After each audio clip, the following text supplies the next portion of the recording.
Good morning. तो biological with Manish में आपका स्वागत है। और आज हम पढ़ने वाले हैं ह्यूमन सर्कुलेशन का पार्ट 3। और इस पार्ट 3 में आज हम पढ़ेंगे ब्लड के बारे में। और जो होते हैं ब्लड को जानेंगे अच्छी तरीके से। एक बात जो होते है वीडियो स्टार्ट करने से पहले मैं आपको बता दूं कि आपने जो होता है इस तरह के टॉपिक्स कई बार पढ़े होंगे, मगर फिर भी जो होता है आप एग्जाम देते हो और एग्जाम में जो होता है क्वेश्चन आपको इसमें से मिलता है और आप नहीं कर पाते। तो उसका मेन रीजन ये होता है कि हम उसी चीज को क्या करते रहते हैं, बार बार रिपीट करते रहते हैं। तो मेरा ये कहना है कि अगर आप तैयारी कर रहे हैं और आप वही टॉपिक जो है दोबारा से उठा रहे हैं जो आपने पहले पढ़ा होगा, जैसे ब्लड आपने कई बार पढ़ा होगा, 12th क्लास में पढ़ा होगा या फिर 10th क्लास में पढ़ा होगा या कहीं कोचिंग वगैरह पे पढ़ा होगा, तो जब भी आपने ब्लड को पढ़ा है और आप जब दोबारा पढ़ रहे हैं तो आपको बस फर्क ये रखना है कि आपको वो चीज दोबारा से रिवाइज नहीं करनी ब्लड में जो आपको पहले से पता है। एग्जाम्पल के तौर पे जैसे कि आपको ब्लड में पता है कि आपके ब्लड में प्लाज्मा होता है, आरबीसी होती है, डब्ल्यूबीसी होती है, प्लेटलेट्स क्या होती है, इनके फंक्शन आपको पता होगा, आपको हेमोग्लोबिन के बारे में पता है। तो आपको इन सभी चीजों को दोबारा से रिवाइज नहीं करना है। आपको इसमें क्या पढ़ना है, आपको इसमें ये पढ़ना है कि ये कहाँ से बनती है, कहाँ पे खत्म होती है। इस तरह के क्वेश्चन जो होते हैं वो आपने कम पढ़े हैं और यही से जो होते हैं क्वेश्चन आ जाते हैं जो हमने कम पढ़ा होता है। और हम ये सोचेंगे कि भाई एग्जाम में पता नहीं कहाँ से दे दिया उन्होंने क्वेश्चन। तो आपको क्या करना, आपको जब भी कोई भी टॉपिक लर्न करना है तो उस टॉपिक के अंदर आपको वो सभी इंफॉर्मेशन दोबारा से रिवाइज करके टाइम खराब नहीं करना। आपको ये देखना कि इस टॉपिक में मुझे कौन कौन सी बातें नहीं पता। जब आपको वो टॉपिक क्लियर हो जाएगा तो उसमें से आने वाले क्वेश्चन भी आपके क्या हो जाएंगे, क्लियर हो जाएंगे। तो इसका एक एग्जांपल जो होता है हम यहाँ पे देंगे वीडियो में, आपको बताएंगे कि किस किस तरह के पॉइंट्स जो होते हैं उन पे कम ध्यान दिया जाता है और वही पॉइंट्स जो होते हैं एग्जाम में पूछ लिए जाते हैं। तो चलिए आज की जो वीडियो होते हैं वो स्टार्ट करते हैं। तो देखिए आज हम पढ़ने वाले ब्लड के बारे में। तो जनरली अगर आप एसएससी वगैरह के एग्जाम दे रहे हैं तो उसमें जो होते हैं जनरल नॉलेज के बेस पर इस तरह के क्वेश्चन आ जाते हैं कि ब्लड जो होता है, ब्लड में पूछ लेते हैं कि ब्लड की स्टडी को क्या कहते हैं। तो आपको याद रखना कि ब्लड की स्टडी को हम क्या कहते हैं, हेमेटोलॉजी कहते हैं। उसके बाद पीएच के बारे में पूछ लेते हैं ब्लड की। तो ब्लड की जो पीएच होती है वो कितनी होती है, 7.4 होती है। इसी के साथ ये पूछ लेते हैं कि ब्लड जो होता है वो ह्यूमन बॉडी में कितना प्रेजेंट होता है। कई बार जो होते हैं आपसे ट्रिकी क्वेश्चन भी जो दे देते हैं, एक सिचुएशन बना के दे देंगे कि अगर एक ह्यूमन की बॉडी है और उस ह्यूमन की बॉडी में जो होता है कई 1000 लीटर ब्लड जो है वो क्या हो रहा है, सर्कुलेट हो रहा है एक दिन के अंदर, तो उसकी बॉडी में कितना ब्लड प्रेजेंट होगा। तो आपको याद रखना कि एक एवरेज एडल्ट ह्यूमन बीइंग के अंदर जो ब्लड की क्वांटिटी होती है जो लीटर में प्रेजेंट होता है वो होता है 4 to 6 लीटर प्रेजेंट होता है। तो इस तरह के जो क्वेश्चन होते हैं वो आपके जनरली एसएससी का अगर आप एग्जाम दे रहे हो तो उसमें जो होते हैं मेनली पूछ ली जाते हैं। अगर आप नीट वगैरह के एग्जाम दे रहे हो, केवीएस एनवीएस जो लाइफ साइंस के टीचर या पीजीटी टीचर जो होते हैं उनका एंट्रेंस अगर आप दे रही है तो उसमें जो होता है थोड़े अलग और हाई लेवल के क्वेश्चन आते हैं, तो उनकी तरफ देखते हैं। तो जनरली ब्लड में क्या पूछा जाता है, ब्लड में जो होता है क्या क्या प्रेजेंट होता है ये पूछ लेते हैं। तो ब्लड में प्लाज्मा प्रेजेंट होता है, आरबीसी प्रेजेंट होती है, डब्ल्यूबीसी होती है, प्लेटलेट्स होती है। अब ब्लड में क्या होता है, प्लाज्मा। तो प्लाज्मा को जो होता है पहले डिस्कस कर लेते हैं थोड़ी सी उसकी डिटेल, ताकि आपके एग्जाम में जो है वो आने वाले क्वेश्चन क्लियर हो जाए। तो प्लाज्मा में क्या होता है, प्लाज्मा फेंट येलो कलर का होता है। तो आपको याद रखना है कि प्लाज्मा जो होता है वो कैसे कलर का होता है, फेंट येलो कलर का होता है। मगर आप जब ब्लड को देखेंगे तो ब्लड कैसा होता है, रेड कलर का होता है। तो आपको क्या करना है, नॉर्मली बताना है कि देखिए जब आपका ब्लड होता है उस ब्लड में जब आरबीसी मिलती है, डब्ल्यूबीसी मिलती है, तो आरबीसी के मिलने के कारण उसका कलर कैसा हो जाता है, उसका कलर रेड हो जाता है, क्योंकि आरबीसी का कलर कैसा होता है, रेड होता है। और प्लाज्मा का कलर कैसा होता है, प्लाज्मा का कलर येलो होता है। तो प्लाज्मा अलग है और आरबीसी जो है वो अलग है, और दोनों मिक्स होने पर जो है रेड कलर देते हैं और अलग अलग होने पर अपना इंडिविजुअल कलर जो है वो देते हैं। तो आपको याद रखना कि प्लाज्मा का कलर कैसा होता है, येलो होता है। अब यहाँ पे एक और चीज होती है कि आपसे कई बार पूछ लेंगे कि आरबीसी का कलर कैसा होता है। जैसे कि हम आपसे पूछ ले कि आरबीसी का कलर बताइए कैसा होता है, तो आप बताएंगे नॉर्मली कैसा होता है, रेड कलर का होता है। ठीक है, इसका आप नॉर्मली क्या दे देंगे, एक सिंपल सा आंसर दे देंगे। अब इसको ट्रिकी बनाने के लिए क्या कर देगा वो कह देगा भाई एक आरबीसी का कलर कैसा होता है। तो एक आरबीसी का कलर सोच के बताइए कैसा होता है। तो आपने अगर याद करा इसको अच्छी तरीके से तो ये वही बात है जो मैं आपको पहले समझा रहा था। पहले मैंने आपको कहा था कि आपको वो याद नहीं करना है जो आप ऑलरेडी कर चुके हो। आपने नॉर्मली याद कर रखा कि आरबीसी का कलर कैसा होता है, रेड होता है। क्यों? हीमोग्लोबिन के कारण, आपको रीजन भी पता है, क्योंकि जब ऑक्सीजन उससे बाइंड करती है तो वो कैसा हो जाता है, रेड कलर का। और इस रेड कलर में आपको उसकी कंडीशन भी पता है कि जब आरबीसी के साथ ऑक्सीजन बाइंड करेगी तो वो ज्यादा ब्राइट रेड कलर का हो जाएगा, जब CO2 करेगी तो वो थोड़ा फेंट रेड कलर का हो जाएगा। तो इस तरीके से जो होता है आपको उसकी अलग अलग जो है कंडीशन भी पता है। मगर उसने क्या कर दिया, उसने ये कह दिया कि आपको कि आरबीसी जो होती है उस आरबीसी में एक आरबीसी का कलर कैसा होता है। तो अब क्या हो जाओगे, कंफ्यूज हो जाओगे। तो आपको यहाँ पे इस चीज का क्लियर करना है, मतलब आपको जो पहले से याद था उसको रिवाइज नहीं करना है, और आपको ध्यान देना है कि आपको क्या याद नहीं है उसको रिवाइज करना है। तो आपको ये याद नहीं था कि अगर एक आरबीसी का पूछ लेगा, 100 आरबीसी का पूछ लेगा तो कलर चेंज होता है या नहीं होता। तो ये ऐसी बातें आपको क्या करनी है, अपना डिस्कस करना है। टीचर के साथ कर सकते हो, हमारे साथ कर सकते हो, या फिर आप इंटरनेट का भी यूज कर सकते हो। तो देखिए, एक आरबीसी का जब कलर होता है तो वो कलर कैसा होता है, वो येलो कलर का होता है। और जब ये बल्क में होती है, ग्रुप में होती है, तो उसका कलर कैसा होता है, रेड होता है। तो यहाँ पे जो होता है आपको इस तरह के जो टॉपिक्स हो गए उन पे क्या करना है, वैसे भी टॉपिक्स आपने पढ़े हुए हैं, और उन टॉपिक्स में से भी कुछ बातें ऐसी होती है जो आपने नहीं पढ़ी है या किसी ने नहीं पढ़ी है, तो उसके कारण उसका एग्जाम क्लियर नहीं होता। तो उन पे आपको क्या करना है, ध्यान देना। तो चलिए अब आगे स्टार्ट करते हैं।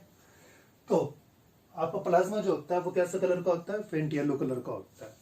आपके प्लाज्मा के अंदर क्या प्रेजेंट होते हैं, प्रोटीन्स प्रेजेंट होते हैं। ये प्रोटीन्स कैसे होते हैं, जैसे एल्बुमिन प्रोटीन्स प्रेजेंट होता है। श्रम एल्बुमिन हम इसे कहेंगे। इसके साथ क्या प्रेजेंट होता है, श्रम ग्लोबुलिन प्रेजेंट होता है। इसी के साथ श्रम जो इसमें क्या होता है, फाइब्रिनोजन प्रेजेंट होता है। प्रोथेम्बिन्स जो होता है इसमें प्रेजेंट होता है। अब फाइब्रिनोजन क्या होता है, फाइब्रिनोजन जो होता है फाइब्रिन बनाता है जो ब्लड क्लॉट करने में हेल्प करता है। तो इस तरीके से आपको पूरा जो होता है कंप्लीटली लर्न होना चाहिए। प्रोथेम्बिन जो होता है वो एक तरीके से प्रोथेम्बिनेज से जो होता है थ्रोम्बिन बनाता है, जो कि क्या करेगा, ब्लड क्लॉट करने में भी हेल्प करेगा। इसी तरीके से ग्लोबुलिन क्या होता है, ग्लोबुलिन होता है आईजी, इम्यूनोग्लोबुलाइंस जो होते हैं, जो एंटीबॉडीज बनते हैं। वे भी एक तरीके के प्रोटीन होते हैं, वे कहाँ प्रेजेंट होते हैं, प्लाज्मा में प्रेजेंट होते हैं। तो इस तरीके से जो होता है आपको पूरा याद करना है, क्योंकि आपसे पूछ लेगा एंटीबॉडीज कहाँ प्रेजेंट होती है, क्या एंटीबॉडी जो होती है वो सेल होती है या क्या होता है। तो इस तरीके के जो होता है क्वेश्चन वो आपसे पूछ लेगा कि एंटीबॉडी होती है, बैक्टीरिया को मार देती है, तो आप कहोगे हाँ भी मार देती है। और जो एंटीबॉडी बैक्टीरिया को मार देती है ये क्या होती है, एक सेल होती है या क्या होती है। तो इस तरह के जो क्वेश्चन हो गए तो वो आपको क्या करने हैं, वो अच्छे तरीके से मतलब अपना कंसेप्ट क्लियर करना है और पूरी तरीके से याद करना है। तो आपको बता दें कि एंटीबॉडी क्या होते हैं, प्रोटीन होते हैं। इन प्रोटीन्स को ग्लोबुलाइन कहा जाता है। इनका काम क्या है, इम्यूनाइजेशन करना, तो इनको कहते हैं इम्यूनोग्लोबुलाइन। आईजी से आप इसको क्या करते हो, रिप्रेजेंट करते हो। आईजीए होते हैं, आईजीबी होते हैं, आईजीसी होते हैं, ई होती है, एम होती है। इस तरीके से इनके जो होते हैं अलग अलग क्लासिफिकेशन होती है। उसके बाद आपको याद करना भाई ये जो इनऑर्गेनिक साल्ट्स है, तो इनऑर्गेनिक साल्ट भी जो होते हैं प्लाज्मा के अंदर प्रेजेंट होते हैं। कौन कौन से होते हैं, सोडियम और क्लोरीन होते हैं। और कौन से प्रेजेंट होते हैं, बाइकार्बोनेट आयन होते हैं। इनमें से सबसे ज्यादा कौन सा प्रेजेंट होता है, तो सोडियम क्लोरीन जो होता है सबसे ज्यादा अमाउंट में प्रेजेंट होता है। उसी के साथ आपसे पूछ लेंगे एंटीकोगुलेंट। तो एंटीकोगुलेंट क्या होता है, एंटीकोगुलेंट जो होता है एक ऐसा सब्सटेंस, लिक्विड जो होता है, मटेरियल होता है एक ऐसा जो आपके ब्लड को जमने नहीं देगा। तो वो नेचुरली जो आपके अंदर प्रेजेंट होता है वो क्या होता है, वो हेपरिन होता है। और हेपरिन कहाँ से रिलीज होता है, किसके अंदर प्रेजेंट होता है। तो इस तरीके के क्वेश्चन भी जो होता है वो आपसे पूछ लेंगे। तो नॉर्मली आपको पता ही होगा एंटीकोगुलेंट होता है हेपरिन, मगर आपने ये याद नहीं करा होगा भाई कहाँ से रिलीज होता है, किससे रिलीज होगा, कैसे काम करेगा। तो उन सभी चीजों पे आपको क्या करना है, ध्यान देना है। ठीक है, ये बात हम बार बार रिपीट कर रहे हैं ताकि आपका एग्जाम में कोई भी टॉपिक रहे ना, आप अच्छी तरीके से कवर कर सके। तो हेपरिन जो होता है वो क्या करता है, वो ईसोफिल सेल्स होते हैं WBC, जिसको हम आगे पढ़ेंगे, उनसे क्या हो जाता है, रिलीज हो जाता है। तो फिर होता है कोलेस्ट्रॉल। कोलेस्ट्रॉल जो होता है वो कहाँ बनता है, तो कई बार जो होते हैं ये क्वेश्चन भी पूछ लेते हैं, कहाँ प्रेजेंट होता है ये भी पूछ लेते हैं। तो कोलेस्ट्रॉल कहाँ प्रेजेंट होता है, ब्लड में प्रेजेंट होता है। ब्लड में कहाँ पे प्रेजेंट होता है, प्लाज्मा में। बनता कहाँ पे, लीवर में। लीवर जो होता है वो कोलेस्ट्रॉल को बना देता है, और बनाने के बाद कहाँ पे डाल देता है, ब्लड में डाल देता है। ब्लड क्या करता है, उसे ट्रांसपोर्ट कर देता है, किसके पास, सेल्स के पास। और सेल्स क्या करते हैं, उसे अलग अलग चीजें जो उसको बनाना होता है, विटामिन वगैरह, स्टेरॉइड वगैरह जो भी, तो वो उसको बना लेता है। तो इस तरीके से जो होता है कोलेस्ट्रॉल जो होता है उसमें क्या हो जाता है, यूज हो जाता है। इसके बाद जो होता है, ये था आपके बारे में, आपके लिए प्लाज्मा के बारे में इतनी इन्फॉर्मेशन। उसके बाद जो होता है आपको याद रखना आरबीसी के बारे में। आरबीसी जो होती है कई बार उसके बारे में जो होते हैं क्वेश्चन पूछ लेते हैं। पहले तो नॉर्मल सी जो बातें हैं वो बता देते हैं आपको। आरबीसी जो होती है उसे एरिथ्रोसाइट्स कहा जाता है। आरबीसी का फुल जो होता है वो रेड ब्लड कार्पल्स होता है। और इसके लिए अगर बात करें तो एक इंटरेस्टिंग बात होती है ह्यूमन बीइंग में, मैमल्स में मेनली, कि जो आरबीसी मैमल्स में प्रेजेंट होती है तो वो कैसी होती है, वो न्यूक्लियस को लॉस कर देती है। जब वो प्रोड्यूस होती है तो वो क्या होता है, उसके पास न्यूक्लियस प्रेजेंट होता है। मगर जब वो मैच्योर हो जाती है, एडल्ट हो जाती है, तो उसके पास क्या होता है, न्यूक्लियस नहीं प्रेजेंट होता। तो ये जो होता है पहले काफी क्वेश्चन जो होता है पूछा जाता था, मगर अब जो होता है जो कम पूछा जाता है। और मेनली क्या हो जाता है, आरबीसी की शेप वगैरह जो है पूछ लेते हैं। तो आरबीसी की जो शेप होती है, अगर आप मैमल में बात करें तो मैमल में कैसी होती है, राउंड होती है। अगर एमपीपीएल में बात करें तो बाइकन्वेक्स होती है।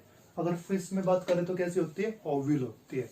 मगर यहाँ से भी क्वेश्चन ना आके आपका क्वेश्चन कहाँ से आ जाता है, आपका क्वेश्चन आ जाता है यहाँ से कि मैमल जो होते हैं, कैमल क्या है, एक मैमल है, और मैमल लेमार जो होता है वो भी क्या है, एक मैमल है। तो इनके अंदर किस तरह की आरबीसी होती है। तो एक्सेप्शनल केस है कि इनके मैमल होते हुए भी, कैमल जो है वो मैमल होते हुए भी उनके अंदर क्या प्रेजेंट होता है, ओवल तरह की आरबीसी प्रेजेंट होती है। तो ये पॉइंट जो है ऐसे आपको क्या करने हैं, याद करने हैं, समझने हैं। आरबीसी की जो संख्या है, ये जो होते हैं काफी चीजों में आपको यूज होती है, तो आपको इसको ध्यान रखना है कि इसकी संख्या जो होती है कितनी होती है, 5 to 4.5 मिलियंस होती है। किसके अंदर होती है, पर क्यूबिक मीटर के अंदर होती है। तो ये जो होते हैं यूनिट आपको याद रखनी है। ये इंपॉर्टेंट क्यों है, ये इंपॉर्टेंट इसलिए होती है क्योंकि जब भी आपको इन्फेक्शन होगा तो इन्फेक्शन होने पर कई इन्फेक्शन आपके ऐसे होते हैं जो ब्लड में होते हैं। जैसे प्लाज्मोडियम जब आपको मतलब मलेरिया जब आपको होता है, प्लाज्मोडियम आपकी बॉडी में एंटर करता है तो आपके आरबीसी को टारगेट करता है। तो उस कंडीशन में जब भी आप ब्लड टेस्ट कराएंगे तो आपके आरबीसी की संख्या क्या हो जाती है, कम हो जाती है, और डब्ल्यूबीसी की संख्या क्या हो जाती है, इंक्रीज हो जाती है। तो कई बार जो होता है वाइवा में भी ऐसे क्वेश्चन पूछ लेते हैं, और ट्रिकी बना के भी जो होता है कई बार जो है ऐसे क्वेश्चन आ जाते हैं। तो इसलिए जो होता है आपको ये याद रखना है, कई बार इनकी यूनिट भी पूछ लेते हैं, क्योंकि बच्चे जो होते हैं मेनली क्या करते हैं, सिर्फ इतना से याद कर लेते हैं कि 4 to 4.5 होगी या 10,000 to 9,000 को होगी, जो भी बुक में वैल्यू दे रखी है उसको याद कर लेंगे। मगर कितने में प्रेजेंट होती है वो भी आपको क्या करना है, याद रखना, मतलब याद कर रखना है। उसके बाद कलर की बात होगी, हेमोग्लोबिन। हेमोग्लोबिन जो होता है आपको पता ही है कि हेमोग्लोबिन क्या होता है, कहाँ प्रेजेंट होता है। तो आजकल जो क्वेश्चन मेनली पूछा जाता है हेमोग्लोबिन में से एग्जाम्स के अंदर, वो ये होता है कि हेमोग्लोबिन किस टाइप का प्रोटीन होता है। ये जो होता है कॉन्जुगेटेड प्रोटीन होता है। इसके अंदर क्या प्रेजेंट होता है, इसके अंदर एक बेसिक पार्ट प्रेजेंट होता है प्रोटीन का, जिसे हम क्या कहते हैं, ग्लोबिन्स कहते हैं। एक इसके अंदर नॉन पोलर पार्ट प्रेजेंट होता है, जिसे हम क्या कहते हैं, हेमिन कहते हैं। तो ये आपस में जब जुड़ जाते हैं, एक हेमिन एक ग्लोबिन के साथ जुड़ता है, ये आपको याद रखना है। दूसरा, एक हेमोग्लोबिन के अंदर क्या होता है, एक हेमोग्लोबिन के अंदर 4 हेमिन होते हैं और 4 ही क्या होते हैं, ग्लोबिन्स होते हैं, क्योंकि एक हेमिन से एक ग्लोबिन जो होता है वो जुड़ता है। उसके बाद अगर आरबीसी में पूछे तो आरबीसी में क्या होते हैं, 280 मिलियंस हेमोग्लोबिन जो होते हैं एक आरबीसी में जो होता है प्रेजेंट होते हैं। इस तरह की जो क्वेश्चन होंगे वो आपके एसएससी में आते हैं। नॉर्मली जो होते हैं नीट वगैरह में बहुत कम पूछे जाते हैं। नीट वगैरह में जो होता है एमएससी एंट्रेंस में जो है वो आपके इस तरह के क्वेश्चन जो है आ जाते हैं। तो आपको जो है वो याद रखना है इनको, फॉर्मेशन। अब यहाँ से जो होता है कई क्वेश्चन आपके आ जाते हैं, क्योंकि ये कम जो है या लर्न करा जाता है, समझा जाता है, क्योंकि नॉर्मल बुक्स में जो है इनको कम दिया जाता है, जो जनरल बातें होते हैं वही बता देते हैं। तो आपको याद रखना है फॉर्मेशन। आरबीसी की फॉर्मेशन कहाँ होती है, लिवर में होती है, स्प्लीन में होती है। कब, जब ये फोइटस के रूप में होता है। जब फोइटस में होगा तो इसकी आरबीसी कहाँ पे बनेगी, लिवर में बनेगी या स्प्लीन में बनेगी। उसके बाद जब एडल्ट हो जाता है तो रेड बोन मैरो जो होता है वो क्या करता है, आरबीसी को बनाने का काम करता है।